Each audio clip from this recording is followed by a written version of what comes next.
Hi, I'm Leanne from Proud-autistic-coaching, and I wanted to share a story that it's an example of progress toward autistic empowerment. I think there aren't enough of people sharing stories like this out there, and this is the progress that I know is possible for any autistic adult, and why I love working with others in my coaching business to make it happen. The last 10 years since moving to this neighborhood, I made sure to support my small local movie theater, even though the seats aren't very comfortable and they regularly have technical problems. But I love to support small local businesses, always.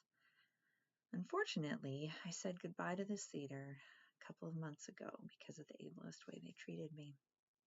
I had been planning for weeks to see a movie there with my partner.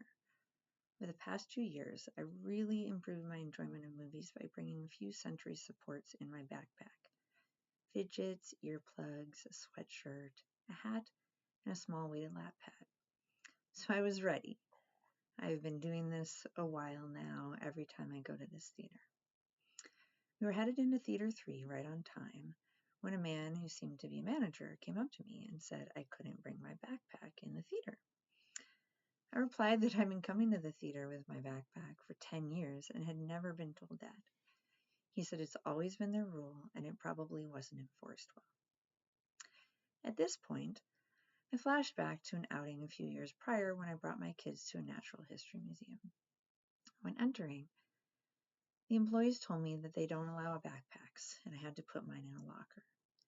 It essentially ruined the visit for me because I didn't have any of my support items, including water, for the entire visit. I also noticed many women carrying large purses or totes the size of my backpack or larger, but no one was saying anything to them. I needed to carry a backpack instead of a purse because of my chronic back and neck pain. Why is the bag that is most supportive to disabled people the one that isn't allowed in so many places? Later, my therapist pointed out that I probably could have asked them for an accommodation because of my autism and back pain. I tucked that idea away for later.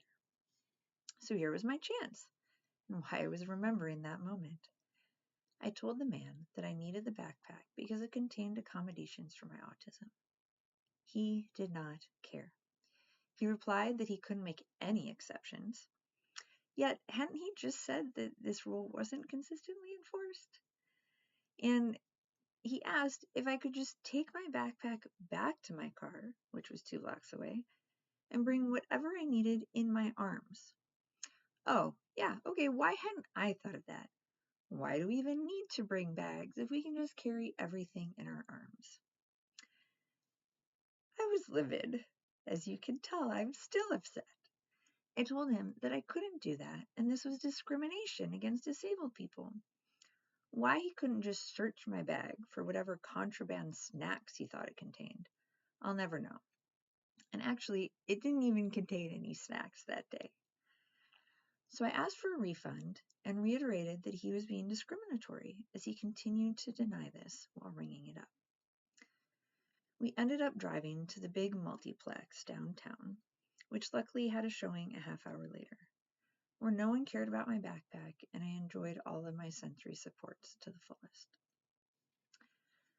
I share this story because in that moment I felt angry but so empowered.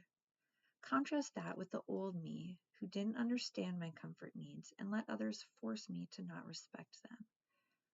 Old me had her day ruined and felt beaten down by ableist rules. New me stood up for myself and got to watch the movie in comfort and pride.